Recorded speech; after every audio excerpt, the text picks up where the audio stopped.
Bienvenue à tous dans ce webinaire Comment s'adresser aux jeunes sur les réseaux sociaux.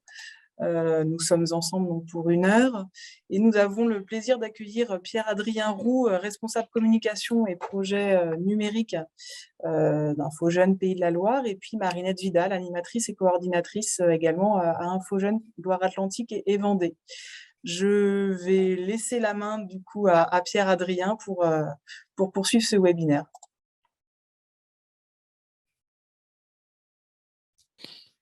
Bonjour à toutes et bonjour à tous et bienvenue donc dans ce webinaire. Je salue au passage le Cariforef et les remercie de nous avoir invités aujourd'hui. Je m'appelle Pierre-Adrien Roux, je suis responsable communication et projet numérique comme ça vient d'être dit et je suis accompagné donc de Marinette Vidal qui a été présentée. Si tu veux bien, Marinette, peut-être ajouter des éléments pour te présenter.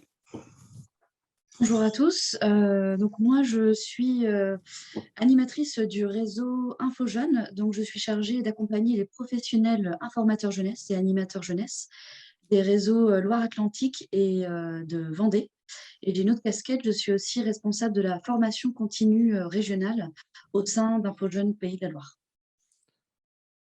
Merci Marinette. Donc, nous allons aborder, je vais tout de suite partager mon écran, la question comment s'adresser aux jeunes sur les réseaux sociaux. Vaste question, n'est-ce pas, auquel on va tenter de vous apporter des éléments de réponse dans le cadre de ce webinaire, mais bien sûr, c'est un sujet sur lequel on pourrait échanger longuement.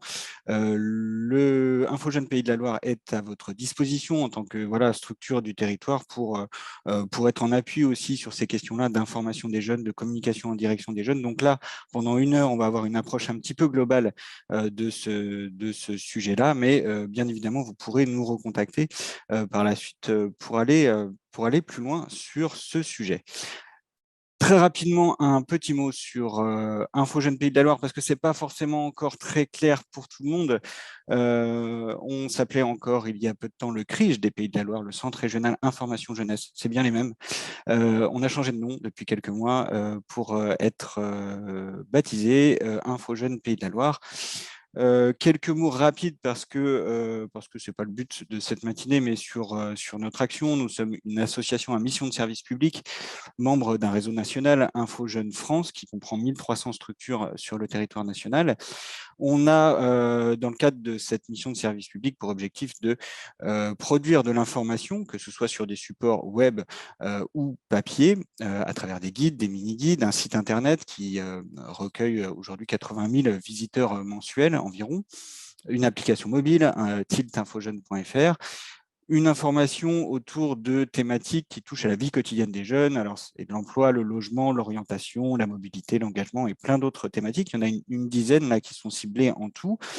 Nous ne sommes pas des experts de ces thématiques-là. Nous sommes un peu comme des médecins généralistes de l'information en direction des jeunes. Voilà, on a un premier diagnostic, on donne des premières informations, mais notre objectif, il est systématiquement de renvoyer vers des structures qui sont spécialisées sur les différentes thématiques que je viens d'évoquer.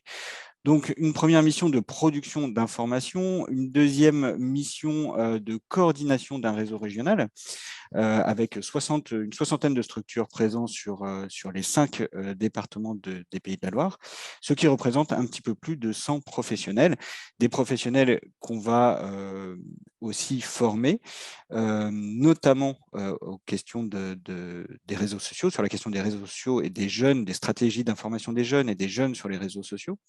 Voilà, donc c'est une question qui est évidemment très importante chez nous.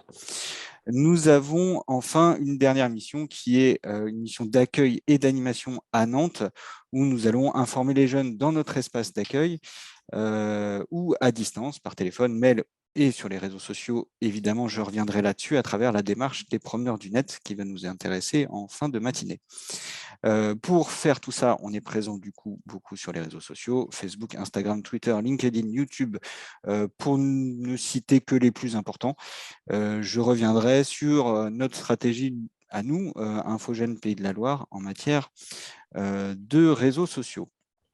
Voilà pour notre activité globale. Excusez-moi, je repartage un petit peu mon écran.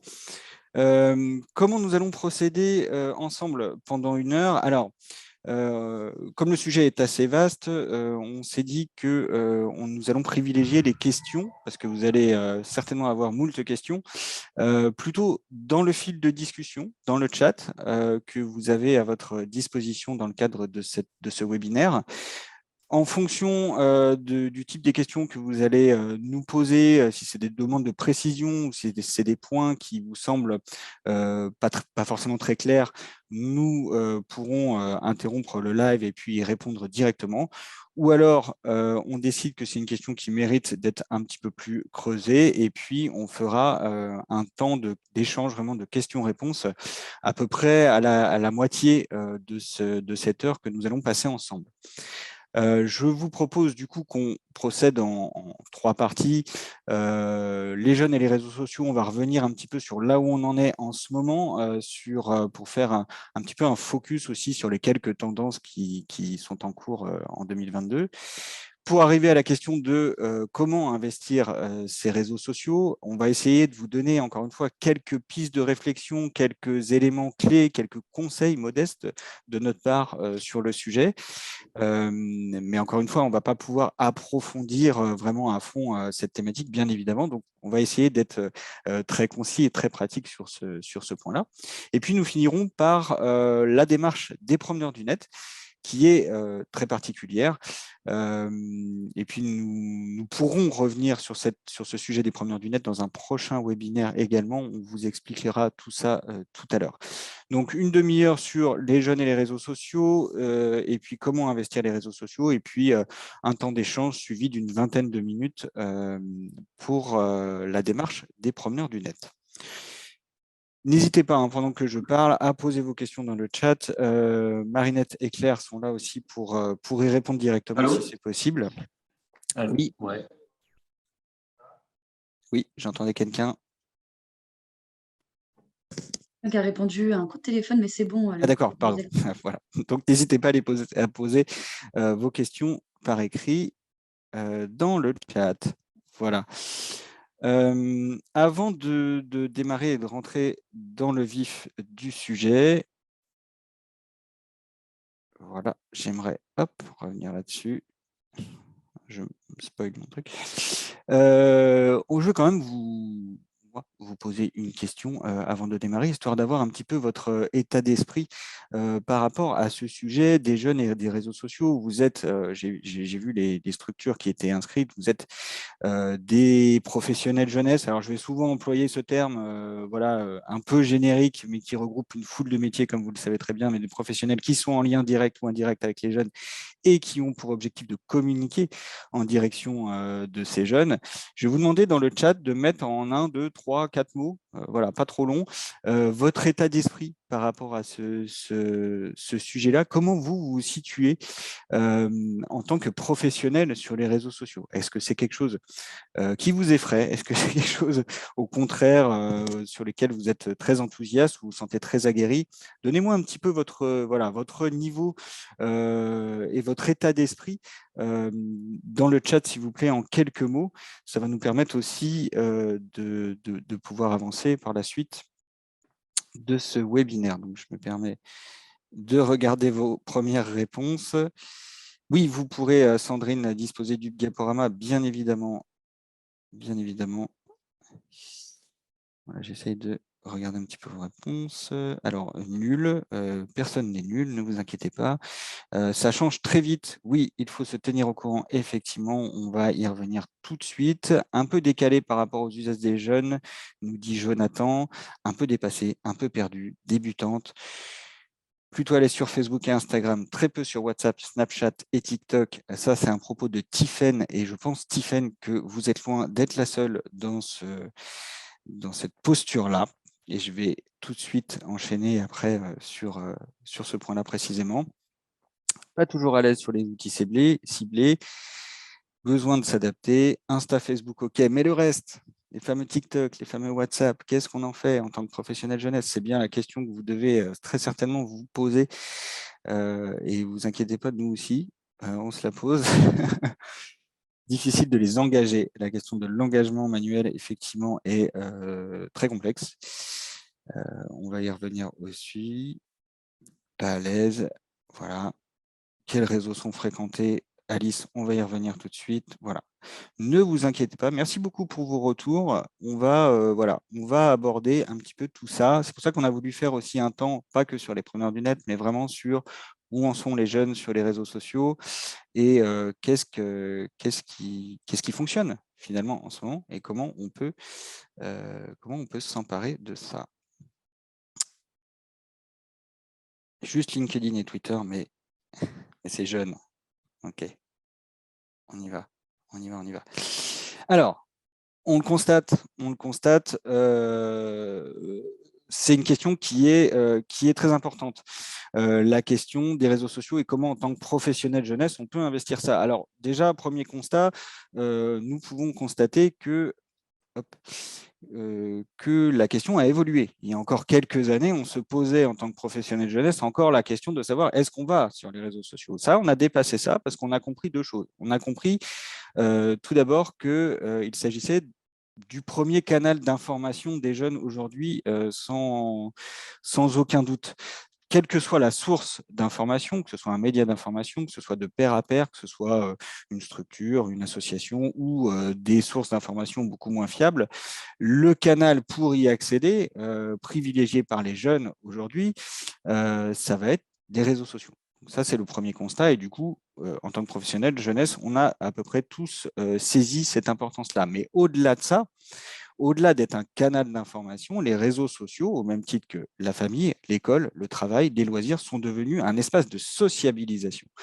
Et c'est bien, on y reviendra tout à l'heure dans la deuxième partie avec les promeneurs du net, c'est bien la philosophie qui prévaut du côté des promeneurs du net, un espace de sociabilisation dans lequel les jeunes, et pas que les jeunes hein, d'ailleurs, vont pouvoir se rencontrer, se regrouper, se rassembler, s'exprimer, s'engager, s'amuser, bref, faire tout ce qu'on fait dans un espace de sociabilisation. Alors qu'on soit bien clair, je ne le mets pas forcément au même niveau que la famille ou l'école, néanmoins, c'est un espace en tant que tel. C'est aussi un espace dans lequel les jeunes, et les moins jeunes, encore une fois, vont devoir faire face à la violence de la société. On parle de cyberharcèlement, on parle de cybersexisme, on parle de désinformation, de complotisme, voilà, qu'on peut englober dans un chapeau de web citoyenneté aussi, j'y reviendrai tout à l'heure. Voilà, donc c'est vraiment un espace de sociabilisation. Donc on a compris ça. Donc aujourd'hui, on a dépassé le questionnement de est-ce que en tant que professionnel jeunesse, je vais sur les réseaux sociaux. Non, la question c'est comment on y va, comment on s'adresse aux jeunes et comment on les atteint, comment on crée de l'engagement. Je spoil tout de suite la suite, il n'y a pas de recette miracle. Il y a juste des questions d'organisation, des questions de choix, des questions de réflexion en amont avant de se lancer sur les réseaux sociaux. C'est ce que je vais vous présenter tout à l'heure. Alors, dans le chat, on le voyait à l'instant, plusieurs personnes, plusieurs professionnels m'ont dit OK, Facebook, Instagram, Twitter, ça va, mais alors les autres, ça ne va pas du tout. Et c'est vraiment un point très important. Alors les autres, j'entends par les autres, Snapchat, TikTok notamment. C'est vraiment un point important parce qu'effectivement, on est à cette sorte de croisée des chemins. C'est ce que j'essaye de vous représenter un peu dans cette petite infographie, entre deux générations de réseaux sociaux. Et nous, en tant que professionnels jeunesse, on est généralement plus à l'aise avec la première génération de réseaux sociaux qu'avec la seconde génération qui, elle, pour le coup, va cibler principalement les jeunes, pré-ados, ados et jeunes adultes. Sur la première génération, vous avez là 2004, 2005, 2006. Je ne vais pas vous refaire tout l'historique non plus des réseaux sociaux, mais juste avoir quelques éléments de compréhension. Sur la première génération, on a un fonctionnement qui est très classique, avec un fil d'actualité antéchronologique la plupart du temps, donc du plus récent au plus ancien, avec des images plutôt en format paysage, des images horizontales, et puis un engagement qui est très classique. Des likes, des partages, des commentaires. Donc là, on s'y retrouve. On peut mesurer l'engagement et voilà, on s'y retrouve à peu près. C'est généralement plus ou moins une zone de confort pour plusieurs professionnels jeunesse. Là où les choses vont vraiment changer, ça va être avec la deuxième génération. C'est un peu schématique ce que je vous dis, mais bon, je pense qu'on ne se trompe pas trop là-dedans. La deuxième génération, et pour moi, il y a à un moment donné une vraie révolution dans la manière d'utiliser les réseaux sociaux, c'est l'arrivée de Snapchat en 2011. Snapchat va vraiment révolutionner tout notre rapport à aux usages des réseaux sociaux avec une image, l'image qui est mise en avant, l'image verticale pour correspondre aux smartphones aussi, qui sont de plus en plus grands. Quand on ouvre Snapchat, on tombe directement en mode selfie avec la caméra qui vous fixe. Donc, c'est vraiment un gros changement par rapport à la première génération. Une navigation qui est très différente, on va swiper, on va glisser d'un côté d'un autre pour atteindre les fonctionnalités. Et puis surtout avec une philosophie qui est très différente. Le like disparaît plus ou moins, les partages aussi, les commentaires, c'est-à-dire que les manières d'engager la communauté sur Snapchat est radicalement différente de la génération précédente. Et on va avoir la philosophie qui prévaut aussi sur TikTok et puis, dans une moindre mesure sur Instagram, j'y reviendrai, du ludique. On est sur du fun, on est sur du ludique, on est sur aussi de la gamification, c'est-à-dire tout devient un jeu. Sur Snapchat, ce qui a fait la force de Snapchat, c'est avant tout la messagerie. Plus vous vous envoyez de messages, plus vous atteignez un score qui est matérialisé par des flammes, et du coup, plus vous suscitez de l'engagement. Ça, c'est vraiment différent par rapport aux autres réseaux sociaux. Je vois qu'il y a plein de questions qui arrivent dans le chat. N'hésitez pas, Marinette, si besoin de précision, à m'interrompre. Pour moi, Snapchat impose et amène dans le paysage des réseaux sociaux des nouvelles manières de faire. Nouvelles manières de faire qui seront copiées par le groupe Facebook qui voulait absolument racheter Snapchat, mais qui n'a pas pu le faire, donc qui a copié ces fonctionnalités de Snapchat sur Instagram. Donc le côté story, bien sûr, de Snapchat se retrouve aujourd'hui sur Instagram et puis se retrouve partout aujourd'hui, parce que quand il y a quelque chose qui fonctionne, il se retrouve sur tous les réseaux. On y reviendra peut-être tout à l'heure. Donc, Instagram, là, du coup, arrive pour nous, professionnels jeunesse, à la croisée des chemins. On le maîtrise un peu, il adopte des nouveaux codes, donc assez intéressant à manier pour des professionnels jeunesse. On est moins perdu sur Instagram, mais qui récupère quand même des éléments de Snapchat et aussi des éléments de TikTok. Les vidéos Reel, par exemple, qui sont assez récentes sur Instagram, n'est ni plus ni moins qu'un copier-coller des vidéos qui fonctionnent sur TikTok. Voilà, j'espère que ça éclaire un petit peu, c'est très très très rapide, mais je vois déjà le temps qui passe, un petit peu cette idée que c'est normal en tant que professionnel qu'on soit moins à l'aise parce que la deuxième génération de réseau est vraiment différente dans son fonctionnement, dans sa navigation, dans sa manière de susciter de l'engagement, donc pas évident forcément pour nous. Je passe quelques chiffres quand même pour replanter un petit peu le décor. Vous avez là le nombre d'utilisateurs actifs sur les principaux réseaux en France, à gauche, dans le monde, à droite.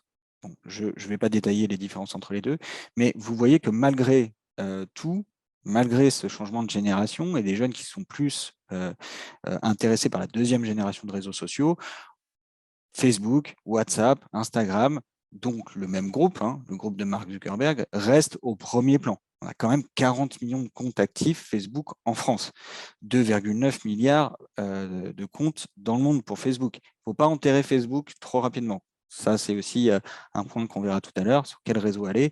N'enterrons pas Facebook trop rapidement, même si on va le voir, les jeunes le délaissent de plus en plus. Et puis arrive juste derrière ce trio de tête, Snapchat et TikTok, qui sont donc, comme je vous l'ai dit, des réseaux plus récents, mais qui en très peu de temps ont gagné beaucoup de place. Alors, j'espère que mon graphique n'est pas trop barbare aux yeux, mais on voit bien justement l'évolution. Vous avez là le taux de pénétration des réseaux sociaux chez les 16-25 ans en France sur les années 2017, 2018, 2019 et 2020. On a 3 évolutions intéressantes à voir. Le déclin de Facebook, très clairement, qui était encore à 90 et quelques pourcents en 2017 et qui, là, en 2022, même, on peut dire, approche les 50%. Donc, on a clairement un mouvement où les jeunes vont délaisser Facebook aussi parce qu'ils se retrouvent sur le même réseau social que leurs parents et que leurs grands-parents. Et ça, c'est pas franchement très fun. Voilà. Leurs grands-parents, j'exagère peut-être un peu, mais non, pas tant que ça en fait. Donc, on a des jeunes qui vont délaisser ce réseau social-là. 12%, il y a eu en 2020 vraiment un effet assez important. 12% de cette tranche d'âge en France ont supprimé leur compte carrément en 2020.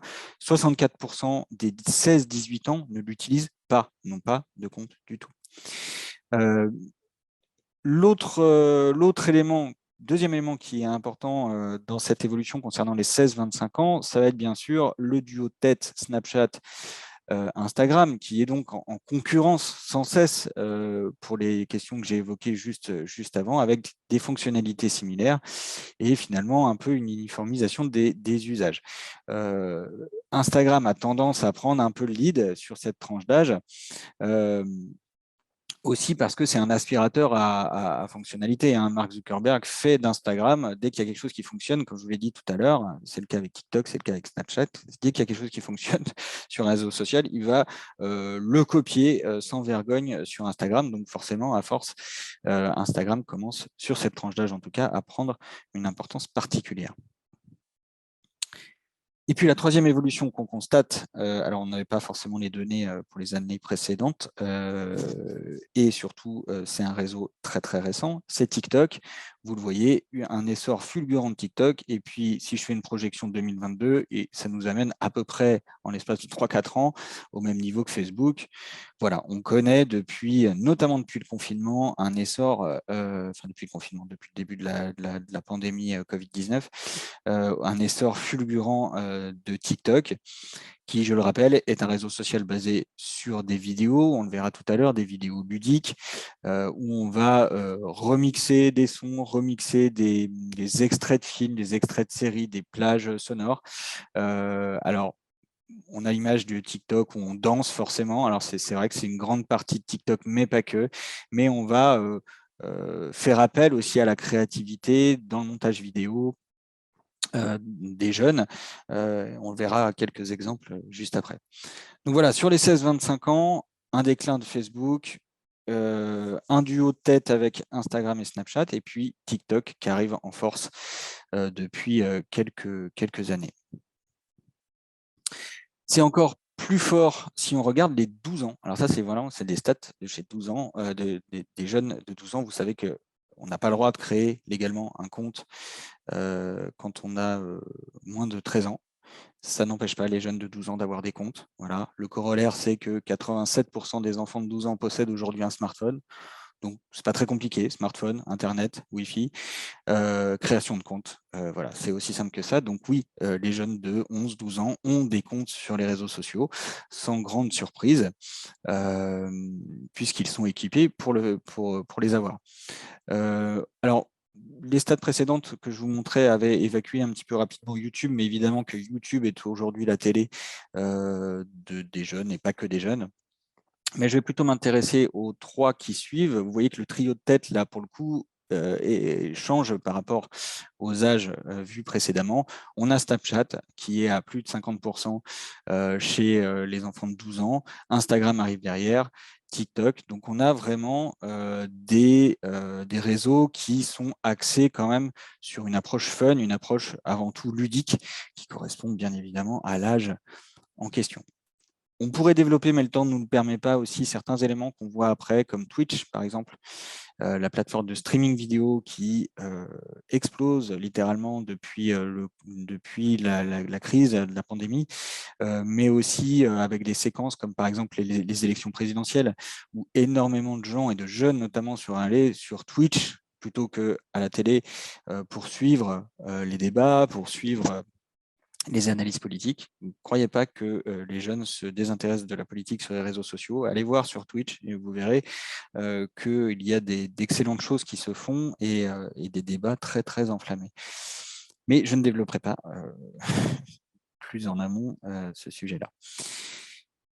Pour finir un petit peu sur ce petit état des lieux rapide, qu'est-ce qu'ils vont faire les jeunes sur les réseaux sociaux? Alors, plus on avance dans l'âge, plus il y aura de réseaux convoités. Voilà. Un jeune adulte aura plus tendance à être à la fois sur Insta, à la fois sur Snapchat, à la fois aussi sur Facebook, sur LinkedIn, donc sur les anciens réseaux, parce qu'ils vont y trouver d'autres éléments pour s'informer, pour se regrouper, pour se former, s'engager, travailler, etc. Donc, on a d'autres besoins qui font que plus on avance dans l'âge, plus on va multiplier les réseaux et on va avoir des approches très différentes. Mais si je me concentre sur les pré-ados et les ados, on a des préoccupations d'ados, tout simplement, en fait, qui se retrouvent dans l'usage de Snapchat, de TikTok ou d'Instagram.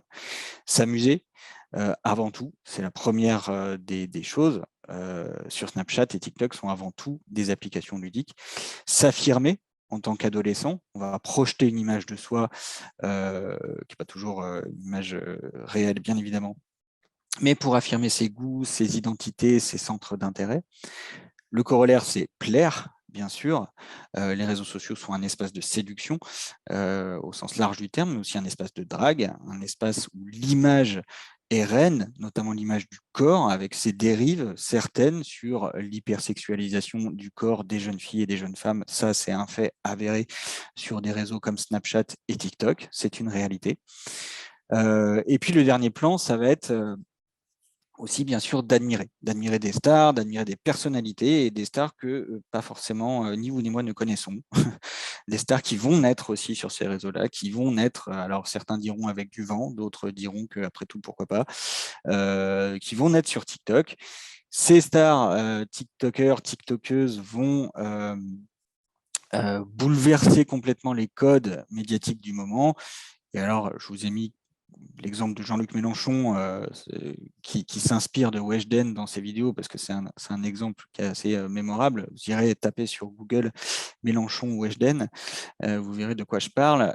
Il s'agit voilà, quand les politiques eux-mêmes reprennent les codes des TikTokers, la boucle est bouclée en matière d'influence. Et on a vu avec la séquence électorale que l'on vient de passer, tous les candidats, sauf erreur de ma part, présents sur TikTok, par exemple.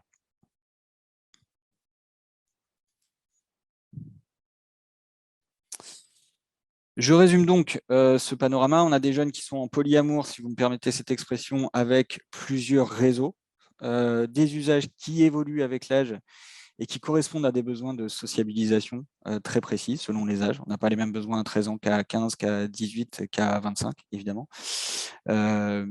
Une prédominance, ça c'est un fait aussi, du format vidéo, plutôt le format en mode portrait, donc la vidéo verticale qui s'adapte parfaitement aux smartphones qui sont toujours un petit peu plus grands chaque année. Une forte utilisation des messageries, je n'ai pas trop insisté là-dessus, mais avec Snapchat notamment, c'est clairement le cas. Les messageries restent l'usage premier, en fait, finalement, des jeunes sur les réseaux sociaux. C'est d'ailleurs pour ça que s'explique pour beaucoup leur présence sur Facebook. C'est aussi pour pouvoir être présent sur la messagerie de Facebook, à savoir Messenger, même si on peut aujourd'hui dissocier les deux. On a chez les 16-25 ans, 18-25 ans, une très forte utilisation de la messagerie Facebook Messenger. Et puis, je vous mets ça comme ça, alors qu'on pourrait en parler pendant des heures, mais l'existence de réseaux refuges, et ça, c'est un truc qu'il faut garder en tête. Je vous l'ai dit tout à l'heure, si les jeunes ont fui, entre guillemets, vers Snapchat et TikTok, c'est aussi parce qu'ils n'avaient pas envie de se retrouver avec leurs parents, leurs profs, je ne sais pas, toute la communauté éducative, si on veut reprendre le jargon dans lequel nous évoluons, présente sur ces réseaux. Donc, c'est quelque chose à garder en tête. Effectivement, est-ce que, et je n'ai pas la réponse, hein, je vous pose la question, mais est-ce que c'est si pertinent que ça en tant que professionnel de jeunesse d'aller sur TikTok sous prétexte qu'ils sont sur TikTok? Ça dépend des territoires, ça dépend des liens que vous avez avec vos publics, ça dépend des attentes de votre public. Donc, il n'y a pas de réponse toute faite. Nous, au CRIJ, par exemple, je Je donne un exemple très concret. On a décidé il y a 5 ans d'ouvrir un compte Instagram en même temps qu'un compte Snapchat. Aujourd'hui, on n'a plus que le compte Instagram d'actif. Le compte Snapchat existe aussi, mais parce que finalement, on ne s'est pas senti, alors ça ne correspond pas totalement, tout à fait en plus à l'âge du public qu'on vise, mais on ne s'est pas senti à notre place sur Snapchat. À un moment donné, on nous demandait, mais qui vous êtes, qu'est-ce que vous faites là? Donc, on a préféré centraliser nos forces, nos efforts sur Instagram et développer sur Instagram qui est un réseau qui nous correspond mieux. Donc voilà, donc je mets en garde et je vous en reparlerai tout à l'heure par rapport à l'idée d'être partout et de vouloir absolument courir après les jeunes. S'ils sont à certains endroits, c'est aussi qu'ils ont envie qu'on leur foute la paix à certains endroits. C'est aussi qu'ils ont envie qu'on leur laisse leur espace aussi pour s'amuser, pour s'amuser principalement. Et si je peux compléter, mais je pense que Vas-y. tu reviendras dessus après, tout va dépendre si vous avez un public captif ou pas. Un public captif va permettre de créer un groupe de conversation sur Snapchat, sur WhatsApp, alors que si on est plutôt là pour informer, comme nous, à Info Jeux de Pays de la Loire, qu'avons peu un public captif, on va plutôt être là pour donner un contenu informatique, donc c'est pour ça que, informatif, pardon. Donc c'est pour ça qu'Instagram correspond tout à fait à nos pratiques. Le choix des réseaux sociaux que vous allez investir est fondamental et primordial. Il doit répondre à toute une série de critères que je vous évoquerai tout à l'heure. Voilà, c'est un peu l'idée que comment s'adresser aux jeunes sur les réseaux sociaux. Avant de s'adresser aux jeunes, c'est quels choix on fait, quelles orientations on se donne, comment on travaille cette question de la présence sur les réseaux sociaux et vraiment quels choix on fait en fonction des moyens que vous disposez dans vos structures également. Je vous ai mis quelques formats qui fonctionnent bien en ce moment et je ne pense pas que ce soit une grande surprise pour vous. Alors évidemment, je l'ai déjà évoqué, la vidéo verticale en format donc portrait, plan fixe, face caméra, avec du sous-titrage texte pour que la vidéo soit lue sans le son dans des espaces de mobilité comme les transports en commun par exemple. Voilà, il y a vraiment cette idée de s'adapter dans votre manière de produire des contenus à la réalité quotidienne des jeunes que vous avez en face. Et si toutes les vidéos sont sous-titrées aujourd'hui, ce n'est pas pour rien. C'est pour qu'effectivement, on puisse regarder cette vidéo sans le son et sans gêner. Alors, pendant les cours, pendant les transports en commun, parce que c'est l'image qu'on retient, mais voilà, un peu partout, en fait, sans gêner l'environnement qu'on a autour de soi. Un montage dynamique, je vous donne juste un exemple, hein, puis je vous montre sans le son. Un montage dynamique, et puis on est sur une génération qui consomme beaucoup, par exemple, les vidéos de Combini ou de Brut, par exemple. Je vous ai mis cet exemple-là et vous pourrez cliquer dessus et revenir dessus avec la ressource.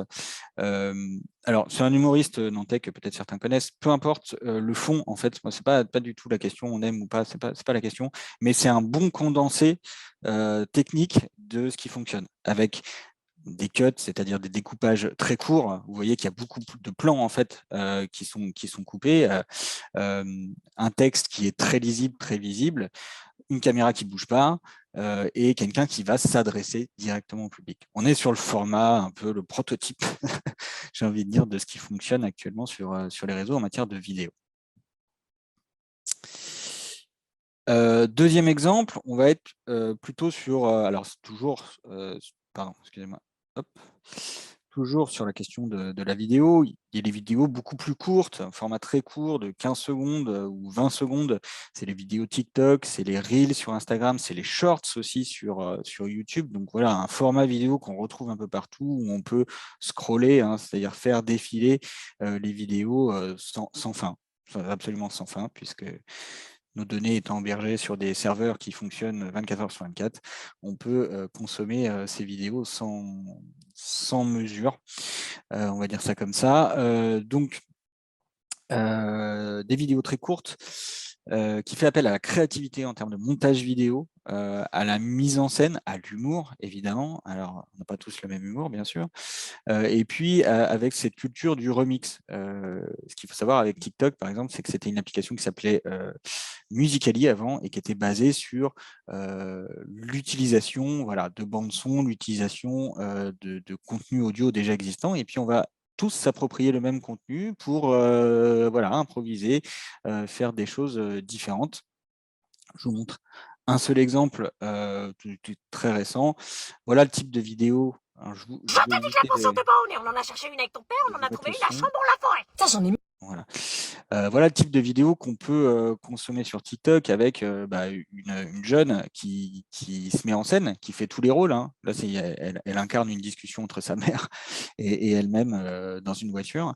On est vraiment sur ce genre de truc, c'est-à-dire que on va se mettre en scène et on va essayer d'être le plus créatif, le plus inventif possible. Ce qui n'empêche pas de faire passer des messages de fond. C'est un autre exemple que je voulais vous montrer. Je vous invite à aller le voir sur TikTok. Pas forcément besoin d'avoir un compte. Je pense que Marinette, je crois que tu dois avoir le lien, si tu peux le mettre, le lien de la chaîne de cette personne qui s'appelle Kelly Cruz. Je ne sais pas si c'est son vrai nom. Je pense que oui. Et en fait, cette personne, c'est assez intéressant parce qu'elle est pleinement dans les codes de TikTok, mais c'est quelqu'un qui travaille dans le bâtiment et qui donc montre la réalité de son quotidien en tant que exerçant dans ce type de profession, et notamment la réalité des femmes dans ce secteur d'activité, donc qui n'est pas toujours comme dans plein de secteurs d'activité évidente. Et donc, elle fait toute une série de vidéos pour montrer ce qu'elle fait, pour des fois pousser un peu des coups de gueule aussi, mais tout ça pour vous dire qu'on peut être dans des codes, voilà, vous voyez, ça danse, ça chante, machin, des codes purement TikTok, mais en faisant passer des messages de fond. Je ne dis pas que sur cette vidéo-là, tout de suite, il y a un gros message de fond, mais si quand même, puisqu'on est sur une équipe d'hommes et de femmes, et c'est toujours cette idée qu'elle a derrière ses vidéos TikTok de montrer aussi la place des femmes dans ce secteur-là. Donc, on peut faire passer des messages sur TikTok. Après, tout le monde n'est pas forcément à l'aise avec les codes de TikTok, cette idée de musique, cette idée de danse, etc., etc. Heureusement pour vous, il existe d'autres formats qui fonctionnent particulièrement bien. Je vois le temps qui passe à une vitesse incroyable.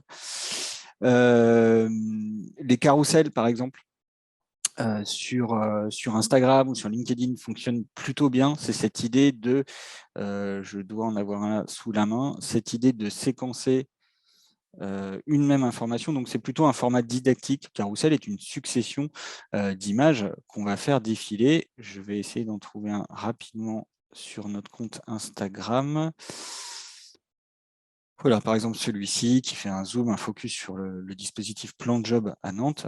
Et on va pouvoir, à travers une succession de visuels, transmettre une information. Ça fonctionne bien parce que on permet de manière visuelle de lire des contenus qui sont plutôt informatifs. Et puis, bien évidemment, le live, alors on revient un peu à la vidéo, mais pas que. Un live, ça peut être un live texte aussi sur certains réseaux sociaux, ça peut être un live audio. C'est vraiment ce qui se développe avec les spaces actuellement sur Twitter. Je pense que c'est quelque chose de très intéressant, donc des salons audio où les gens parlent, il y a des modérateurs, etc. etc. Donc le live n'est pas forcément vidéo, on a forcément en tête ça, mais il n'est pas forcément vidéo. C'est l'idée de donner accès à un événement, c'est l'idée de donner accès à des interviews, à des rencontres. Je vous invite à aller voir aussi sur le compte Instagram du CRIJ, d'Info Jeunes Pays de la Loire. On doit avoir, on a un espace Insta Live pour consulter des lives que nous avons pu faire. Ça fonctionne en termes de portée. C'est un peu plus lourd quand même parfois à organiser, mais ce n'est pas impossible. Je reviendrai sur la question de l'équipement juste après. Donc voilà, sur des formats un peu clés, évidemment, vous voyez qu'il y a beaucoup de questions d'images, il y a beaucoup de questions de vidéos.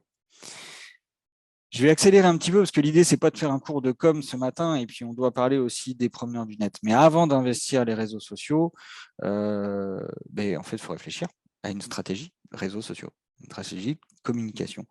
Et ça se fait pas en un tour de main. Il faut se mettre autour de la table et puis réfléchir. Ça veut dire identifier son public cible. Voilà, quel est votre public, sur quel réseau ils sont, à partir de là quand même. Donc, n'hésitez pas à sonder les jeunes qui fréquentent vos structures, à les impliquer dans votre réflexion aussi. Ça, c'est un élément qui peut très bien fonctionner.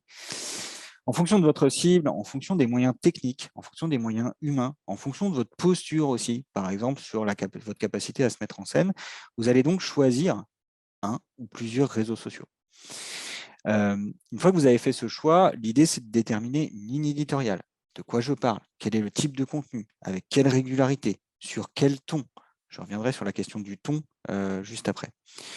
Et puis, la quatrième étape, ça va être de mettre en place, si ce n'est pas déjà le cas dans votre structure, une identité visuelle. Que vous soyez, vous voyez, on essaye de le faire, il faut jeune un petit peu quand même, que vous soyez identifiable à travers des couleurs, à travers des visuels. Donc ça, certaines structures ont déjà une sorte de charte graphique ou pas, donc c'est l'idée de la récupérer pour pouvoir la développer sur les réseaux sociaux, mais cette identité visuelle, elle est fondamentale. On doit pouvoir vous reconnaître d'un réseau à un autre, on doit pouvoir percuter tout de suite en voyant une de vos publications que c'est une publication de telle ou telle structure. Donc voilà, les principes de base d'une stratégie de communication, je ne développe pas plus parce que même chose, on pourrait y passer 3 jours là-dessus. Mais voilà, avant de vous lancer, posez-vous un peu les bonnes questions, j'ai envie de dire, même si cette phrase, voilà, peu importe. Je continue. 3 pièges courants à éviter lorsque vous avez fait ce qu'on vient de voir, à savoir, OK, j'ai décidé d'aller sur Instagram, sur Snapchat et sur TikTok. 3 pièges courants à éviter. Le premier, et ça on le voit très régulièrement dans les preneurs du net aussi, c'est de vouloir être partout. On l'a déjà évoqué. Comme les jeunes sont sur plusieurs réseaux, en tant que professionnel, on se dit, OK, on va aller sur plusieurs réseaux. OK, ça peut être valable si vous avez les moyens de bien travailler ces réseaux, c'est-à-dire le temps de le faire. Mieux vaut être à un seul endroit et bien travailler ce réseau social-là, le choisir de la manière la plus pertinente possible, bien évidemment, que sur plusieurs réseaux et au final d'être visible nulle part. Ça peut paraître évident, mais on a quand même tendance à faire ça. Ça ne veut pas dire que si vous choisissez un réseau, il faut ignorer ce qui se passe sur les autres réseaux. Non, si vraiment la question des réseaux sociaux et des jeunes vous importe, l'idée est de quand même savoir ce qui se passe globalement sur les réseaux. Deuxième piège, j'ai mis vouloir faire Jones, même en l'écrivant, je me suis dit OK boomer. Donc c'est cette idée de attention à adopter des références et des expressions jeunes, juste pour faire jeune, et qui seraient en décalage avec votre identité de structure, avec l'objet de votre structure. Je vous le dis pour l'avoir expérimenté, mieux vaut être sincère, honnête avec ce que l'on est en termes de structure, plutôt que de tomber dans du jeunisme ou dans vouloir à tout prix parler comme eux. Mais en fait, ça, c'est du bon sens, parce que en fait, vous le faites dans vos structures. Vous ne leur parlez pas n'importe comment aux jeunes dans les structures. Il n'y a pas de raison qu'en fait, sur les réseaux sociaux, on fasse différemment. Et surtout, c'est une question d'honnêteté, de sincérité dans votre démarche aussi. Le troisième piège dans lequel on tombe assez régulièrement, c'est de se dire « Ok, je vais gérer les réseaux en plus de tout ce que j'ai à faire ».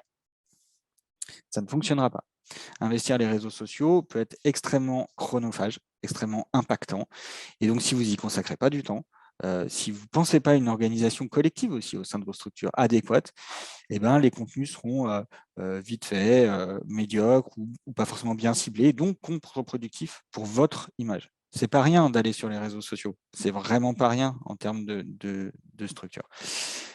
Donc, plutôt se dégager du temps. Et j'imagine que là, ça doit faire écho à des grosses problématiques pour beaucoup d'entre vous. Je finis avec 4 conseils pour s'organiser et 5 conseils pour produire des contenus. Les 4 conseils, j'ai déjà un peu évoqué, donc je vais passer un peu rapidement, mais pensez collectif. C'est-à-dire que vos objectifs sur les réseaux sociaux, ce n'est pas vous individuellement qui les établissez. C'est dans le cadre de votre projet de communication, dans le cadre de votre projet de structure. Donc, il faut que ce soit des objectifs qui soient partagés en équipe. Pourquoi c'est important? Parce que votre équipe, si équipe il y a, va pouvoir relayer aussi à son tour les contenus que vous allez mettre en place dans votre structure. Donc, il faut que ce soit, vous gagnerez en impact, vous gagnerez en pertinence si vous êtes plusieurs derrière les contenus que vous allez développer. Donc, impliquer aussi l'équipe dans la production des contenus et puis, bien sûr, impliquer les jeunes dans la mesure du possible pour élaborer, tester, voir ce qui fonctionne, ce qui ne fonctionne pas. La question de l'équipement. En fonction des réseaux que vous choisissez d'investir, ça va nécessiter de l'équipement. Un smartphone, à minima. Pourquoi pas une caméra, un micro, un trépied, des lumières, un forfait Internet aussi. C'est une grosse problématique des fois qu'on rencontre. Bon, aujourd'hui, les smartphones nous permettent de faire d'excellentes vidéos. La problématique, elle est souvent au niveau du son. Donc, vigilance là-dessus. On fait souvent des belles vidéos, mais le son n'est pas toujours au rendez-vous. Un petit micro-cravate, un petit micro-canon, ça ne coûte pas forcément cher et ça fait une différence incroyable pour vos contenus. Viser la durée et la régularité. Une communauté, ça ne serait pas du jour au lendemain, ça serait sur le long terme. Et puis la régularité de vos publications, c'est aussi ça qui va donner des rendez-vous aux jeunes. C'est aussi ça qui va favoriser votre visibilité dans les algorithmes des différents réseaux sociaux. Alors pourquoi pas déterminer un agenda de publication, même si des fois c'est un peu pieux, mais ça permet d'organiser les choses. Et puis, quatrième conseil en termes d'organisation, c'est analyser et évoluer. Analyser, c'est vous déterminer des périodes test pour analyser la dynamique qui se crée au niveau de votre audience et au niveau de l'engagement. L'engagement étant les likes, les commentaires, voilà, toute l'interaction que votre public aura avec ces publications. Et puis, rester en veille sur les évolutions des fonctionnalités et des tendances pour pouvoir faire évoluer vos pratiques. Je vois qu'il y a des questions dans le chat, hein, j'arrive sur les questions. Je finis juste avec ce dernier point. 5 conseils de base, conseils clés, encore une fois, on pourrait y passer 1h30 là-dessus, sachant qu'il est déjà 11h48. Trouvez et cultivez votre ton, il n'y a pas de recette magique là-dessus. Moi, ce que je conseille, c'est d'avoir un ton simple et direct. C'est pas de chercher midi à 14h. Alors surtout, c'est d'éviter notre verbiage institutionnel ou associatif ou éducation populaire ou autre. Voilà, ça c'est surtout se défaire de ça pour parler simplement, en fait, comme on parle aux jeunes aussi dans vos structures. C'est pas si compliqué que ça, en fait, en vrai. Donc, plutôt simple et direct. Mais en réalité, c'est un équilibre entre votre identité de structure, ce que j'ai évoqué tout à l'heure, la grammaire. J'entends un écho dans... Ouais. La grammaire dans... ce que j'appelle la grammaire, oui, c'est la manière de faire de vos réseaux. On ne parle pas de la même manière sur Snapchat que sur Instagram, que sur LinkedIn, évidemment. Et puis un équilibre aussi avec les usages de votre communauté, selon leur âge, selon leur territoire, selon ce qu'ils attendent de vous. Donc c'est un équilibre qui n'est pas forcément simple à trouver, que vous ne trouverez pas forcément du premier coup, qu'il faut donc cultiver et faire évoluer. Mais la simplicité et le fait de s'adresser directement à eux, vous l'avez vu dans les vidéos que j'ai montrées tout à l'heure, les vidéastes s'adressent directement à la personne. Ça reste des clés assez importantes. Oui, tout à fait. Si je peux permettre vas-y. Quand on pose des questions en story, quand on fait des sondages, des quiz, toutes ces petites choses-là, ça permet d'avoir des retours de jeunes, des réponses, et après, qu'ils créent plus facilement le lien par écrit avec nous par la suite.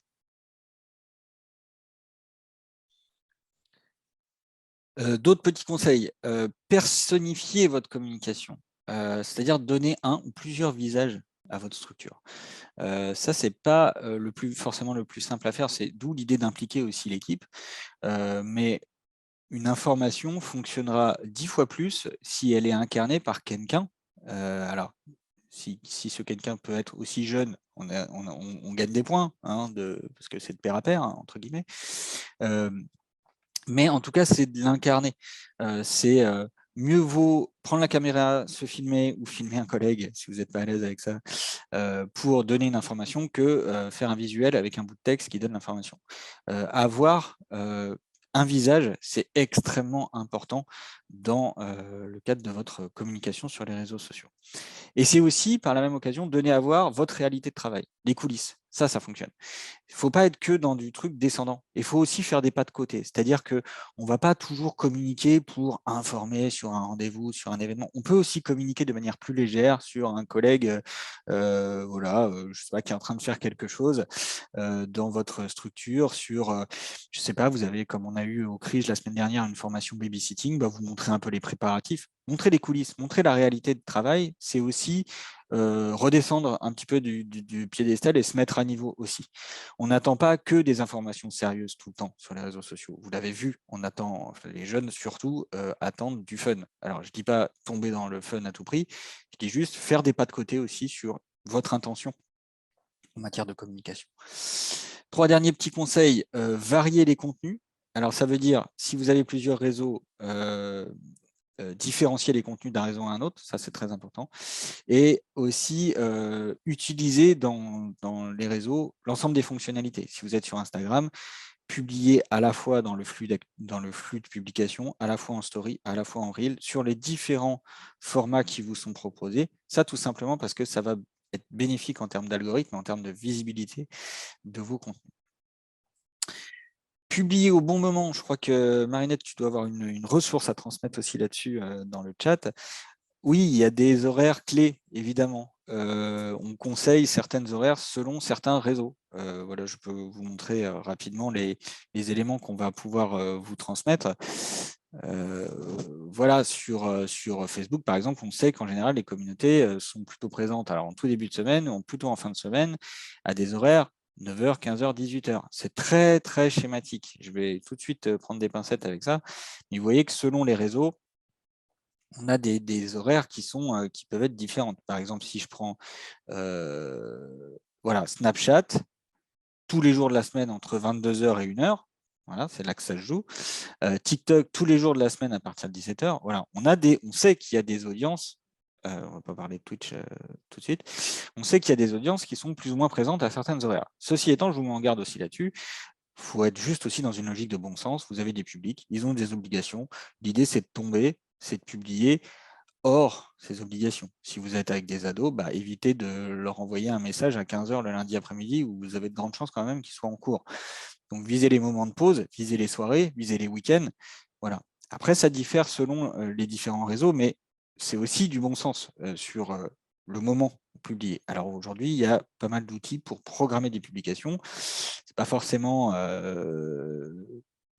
très utile pour tout ce qui va être vidéo un peu réactive, un peu fait sur le coup, mais ça peut aussi jouer aussi ces outils de programmation.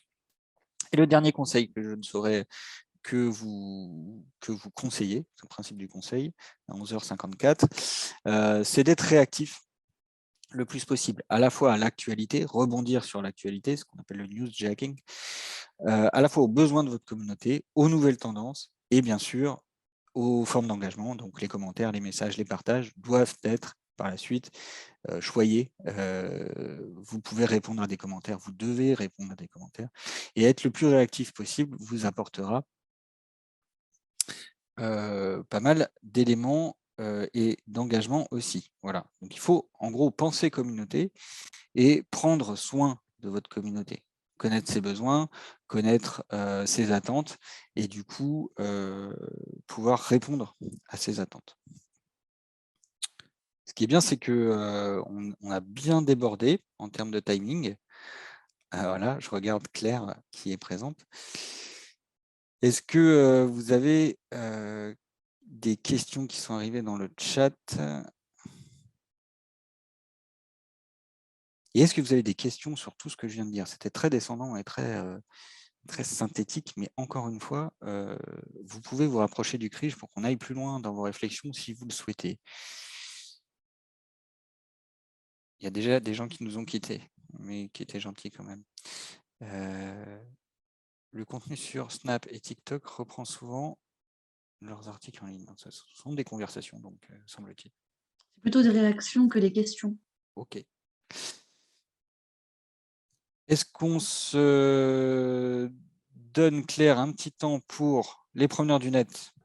Parce qu'il doit y avoir des attentes sur ce dispositif. En sachant qu'on développera les promeneurs du net le 17 mai, mais si vous avez des questions, n'hésitez pas. Et sinon, Pierre-Adrien, on peut enchaîner sur une rapide présentation. Oui, Anthony, un mot sur les promeneurs. Désolé, hein, le timing était quand même un peu court pour tout faire. Donc, comme vient de le dire Claire, la bonne nouvelle pour vous, c'est qu'on va organiser un deuxième webinaire consacré spécifiquement aux promeneurs du net, nous, CRIJ, on coordonne le réseau des promeneurs du net de Loire-Atlantique. Mais on va essayer, donc ce sera le 17 mai à 14 h, c'est ça, Claire? Voilà, on a déjà le lien d'inscription qui arrive dans le chat.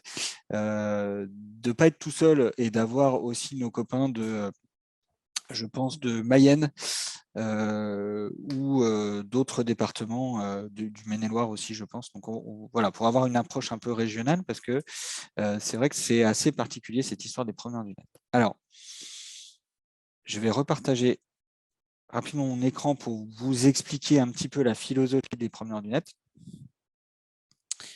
Et encore une fois, on pourra rentrer plus dans le détail dans un prochain webinaire. Ce qu'il faut bien comprendre, c'est que les promeneurs du net, là, ce qu'on vient de voir, alors je vous ai mis aussi la stratégie réseaux sociaux du CRIJ dans la ressource. Ce qu'on vient de voir, c'est vraiment une démarche de communication. Les promeneurs du net, ce n'est pas tout à fait ça. C'est l'idée d'assurer une présence éducative en ligne. Je fais vraiment la distinction. Alors certes, la communication peut être un outil pour assurer cette présence éducative en ligne, mais l'objectif des promeneurs du net, il est quand même assez différent. Très rapidement, c'est une initiative suédoise qui a démarré en 2007, qui a débarqué en France en 2012, pilotée au niveau national par la CNAF et déployée dans les départements par les CAF. Première CAF à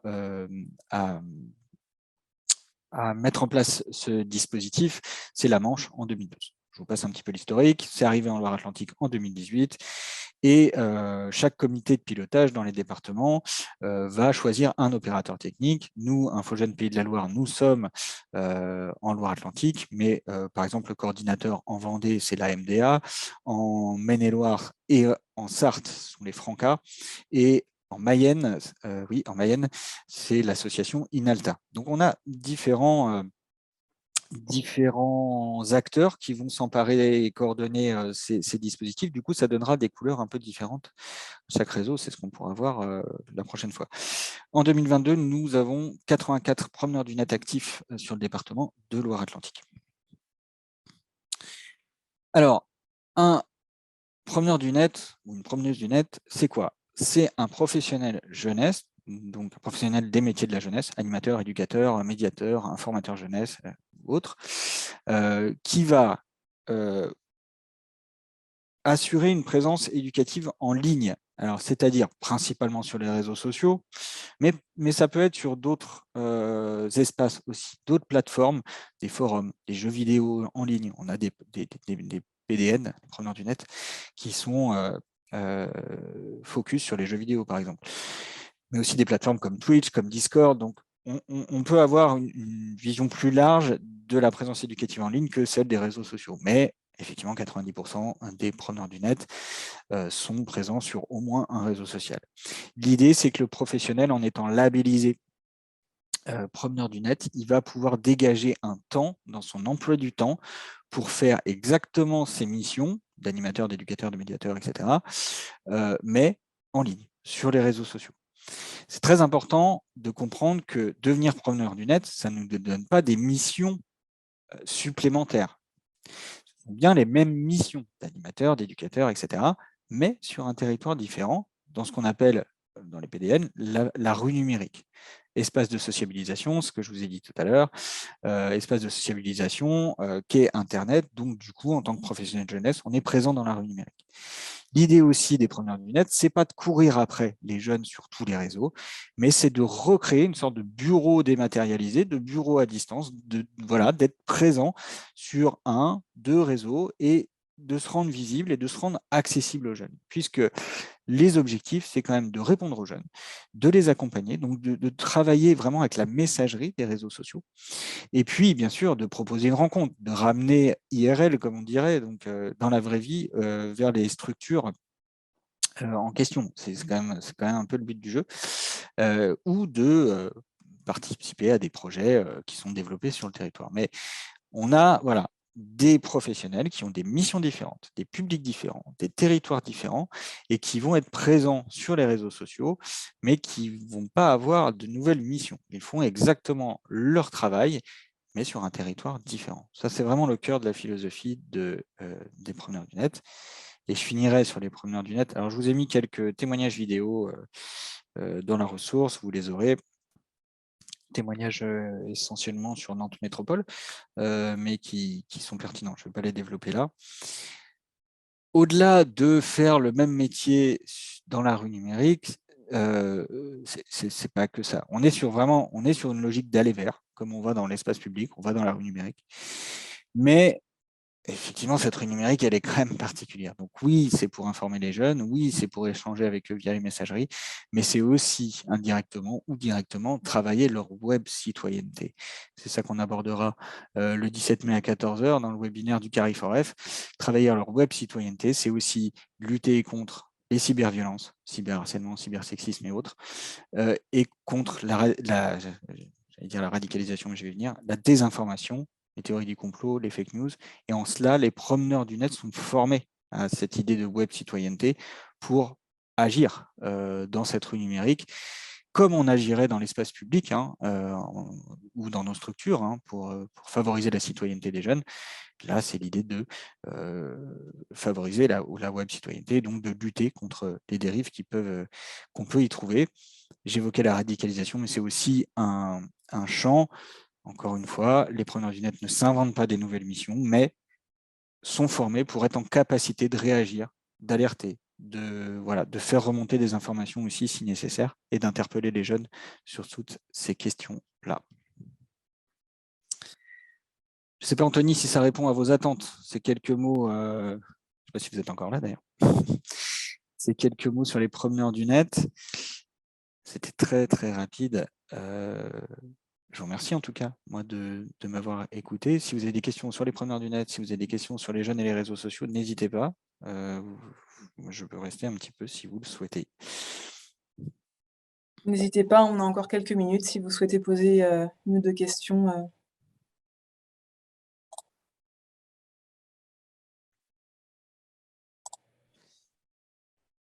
Visiblement, pas de questions. Pas de questions. Je ne sais pas si c'est bon signe ou pas, en fait. Bon, je sais C'est que qu'il ça a est été midi, très mais... clair, Pierre-Adrien. Merci, Mathias. Voilà, donc sur les promeneurs du net, on vous donne rendez-vous, j'espère que j'ai été clair sur ce sujet-là, le 17 mai. C'est une démarche très particulière, les promeneurs du net. On n'est pas sur de la communication. La communication est un outil pour assurer la présence éducative. On est vraiment sur une démarche qui est très particulière. Marinette peut en témoigner puisqu'elle était promeneuse du net pendant 3 ans dans le réseau de Loire-Atlantique. Mais bon, c'est aussi, ça permet d'être en réseau avec des professionnels de territoires différents, qui ont des publics différents, qui ont des problématiques qui se rejoignent. Donc ça, c'est la force des choses. Et puis, c'est un dispositif qui permet de se former aux usages des réseaux sociaux notamment. Donc, c'est bénéfique pour les promeneurs en tant que tels, mais c'est bénéfique en vérité pour les équipes, les structures.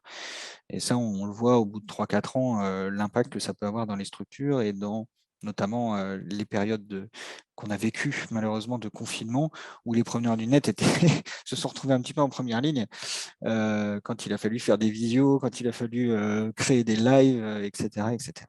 Adrien, Oui. on me demande le nom de l'organisme qui gère les promeneurs du net en Loire-Atlantique. Alors, en Loire-Atlantique, donc c'est la CAF de Loire-Atlantique qui pilote ça. Après, il y a un comité de pilotage qui est composé de la CAF, du département, je l'ai mis dans la ressource, de la MSA et de la DRAGES, et ah oui, en Sarthe, pardon. C'est ça, Chloé? Ah non. Il y a eu plusieurs questions en Sarthe, et peut-être que l'autre personne voulait dire en Loire-Atlantique. Et sur la Vendée, MDA, la maison... Ah oui, pardon, MDA, non, c'est la maison des adolescents. Alors, donc en Loire-Atlantique, c'est la CAF et puis Infogène Pays de la Loire pour nous contacter. Sur la Vendée, c'est la maison des adolescents, pas la maison des assos. Donc voilà, donc il faut contacter la maison des adolescents. Bon, après, tout le réseau Information Jeunesse en Pays de la Loire peut aussi vous orienter vers les bons interlocuteurs sur les départements. Mais voilà pour la Vendée. Et puis pour la Sarthe, ce sont les Francas. Sarthe et Maine-et-Loire, ce sont les Francas. Je réponds à Alice. Ce sont les Francas. Alors, on pourra vous communiquer les coordonnées précises Je vais les rajouter dans la ressource, parce que là, j'ai pensé un peu qu'à nous et j'ai mis que la Loire-Atlantique, mais on va rajouter dans la ressource les coordonnées aussi des copains des autres départements. Pierre-Adrien, on a une question. Comment peut-on se faire aider pour développer notre stratégie de communication? Alors, c'est une question de Chloé du Cariforef. Eh ben, vous pouvez aussi nous contacter aussi. Voilà, nous, on est en train de repenser un petit peu notre offre de formation qu'on peut mettre en place. Donc, c'est un peu le moment aussi, si vous voulez nous contacter là-dessus. Voilà. Après, pour pas la jouer trop perso, il y a aussi des acteurs, des associations dans les différents territoires qui peuvent aussi vous soutenir instinctivement et naturellement. Je pense à l'association Fragile à Nantes, par exemple, qui peut aussi, et qui l'a déjà fait, accompagner les structures. Donc voilà, donc n'hésitez pas à nous contacter, Chloé. On pourra rediscuter de ça et puis voir ce qu'on peut faire aussi ensemble. Ça fait partie des choses qu'on a envie aussi de développer en termes de formation au sein du CRIJ, pardon, au sein d'InfoJeunes Pays de la Loire. Et peut-être une dernière question avant de conclure. Qui forme les promeneurs du net? Alors, il y a différents dispositifs. Nous, en tant qu'InfoJeunes, on a quelques éléments à apporter quand même en termes de formation. Là, par exemple, on a fait, Marinette était là d'ailleurs, une formation Instagram aux preneurs du net. Donc, quand on est en capacité de le faire, nous, à InfoJeunes, on le fait. La plupart du temps, on fait appel à des associations qui travaillent dans le champ ou des acteurs qui travaillent dans le champ de l'éducation aux médias et aux pratiques numériques. Je viens de citer Fragile, mais ils sont souvent présents sur la Loire-Atlantique avec nous. Les Pieds dans le PAF aussi à Saint-Nazaire, qui est une structure très importante en matière d'éducation aux médias et qu'on fait intervenir aussi. Donc, on n'exclut pas de faire intervenir des partenaires locaux. Et puis après, il y a des dispositifs au niveau national qui sont déployés, là, pour le coup, des propositions de formation qui sont déployées par la CNAF. Je vous parlais de web citoyenneté, c'est un module de formation qui est plus ou moins poussé, mais qui peut aller assez loin vraiment sur cette question-là, et qui est proposé par une structure qui s'appelle Ascoria, que vous connaissez peut-être.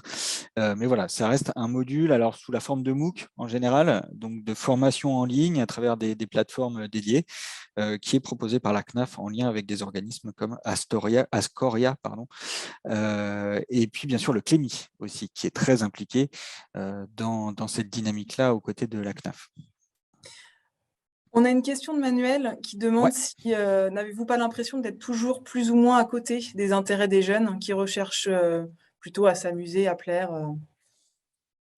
C'est très. Alors, est-ce que la question se pose à nous, InfoJeunes Pays de la Loire? Je vous ai donné un exemple tout à l'heure avec Snapchat qu'on a ouvert en même temps qu'Instagram pour voir en fait comment ça allait fonctionner. Et oui, on était complètement à côté de la plaque sur Snapchat parce que, qu'on le veuille ou non, le CRIJ a une image institutionnelle aussi et on peut remuer des montagnes, mais on garde finalement aussi cette image-là. Bon, après tout, pourquoi pas? Et on a plus notre place sur Instagram. Donc, oui, c'est compliqué selon les types de contenus qu'on a à transmettre, selon les objectifs de communication qu'on se donne.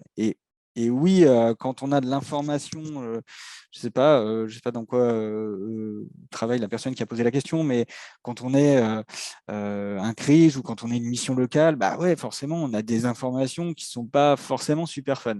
Donc, on peut apparaître à côté de la plaque. Il faut trouver son équilibre. Il faut trouver ces éléments-là. Et il faut tester les choses. Il ne faut pas hésiter à tester les choses non plus pour vraiment se rendre compte si ça a de l'impact ou pas. Je vous donnais cet exemple de cette TikTokeuse qui travaille dans le bâtiment et qui, du coup, à travers ses vidéos, arrive à faire passer des messages sur la place des femmes dans le bâtiment. Ouais, c'est possible, en fait. Je vous ai donné aussi l'exemple de ces candidats à la présidentielle qui investissent TikTok pour promouvoir leur programme. Ouais, c'est possible. On peut arriver avec du contenu sérieux sur ces espaces-là. Après, est-ce qu'on est à l'aise? Est-ce qu'on le fait de manière à ce que ça accroche les jeunes? Ça, il n'y a qu'une seule manière de le savoir, c'est de tester. Et c'est important de se sentir à l'aise sur le réseau social qu'on souhaite investir. Si vous ne l'êtes pas, en fait, ça ne fonctionnera pas. On a vu des structures IJ dans d'autres départements que la Loire-Atlantique investir TikTok et finalement travailler beaucoup ces vidéos, prendre beaucoup de temps pour travailler ces vidéos pour finalement un résultat qui est pas au rendez-vous. Et du coup, on va plutôt se diriger vers des espaces comme Instagram ou autres qu'on maîtrise un peu plus. Donc, ce n'est pas une vraie réponse que je vous fais, mais Merci des fois, on a ce Pierre-Adrien sentiment. et Marinette pour toutes ces précisions. N'hésitez pas à vous inscrire au prochain webinaire du 17 mai qui sera dédié aux promeneurs du net. Un petit mot de conclusion peut-être, Pierre-Adrien, Marinette? Écoutez, merci. Merci beaucoup. C'est une vaste question. On pourrait, vous le sentez bien que je serais encore capable de parler pendant plusieurs heures là-dessus.